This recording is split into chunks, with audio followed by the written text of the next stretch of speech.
చేసేవారా? అలాగే చెడిపోతున్న ఈ సమాజాన్ని బాగు చేయడానికి వచ్చిన క్రీస్తుని కూడా ఏం చేశారండి? సమాజం తప్పు పట్టడం మొదలుకొచ్చింది. ఎవరైనా బాగు చేయాలని చూస్తే ఏమంటారు తెలుసా? వచ్చాడని పెద్ద నీతివంతుడు, వచ్చాడని అంత గొప్పవాడు ఎవడలేడు, మరి వీడు చెప్తే మేము వినాలి అనే విధంగా ఈరోజు ఈ సమాజం ఉంది. ఈరోజు హల్లెలూయా.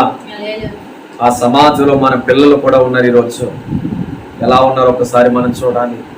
వీళ్ళకి మనం చిన్నప్పటి నుంచి కూడా ఎలా నేర్పించాలంటే దేవుని యందు భయభక్తులు కలిగిన వారుగా. అందుకే అక్కడ 4వ వచనం అంటాడు కదా, యెహోవా యందు భయభక్తులు కలిగి ఉండుట వినయమునకు ప్రతిఫలము.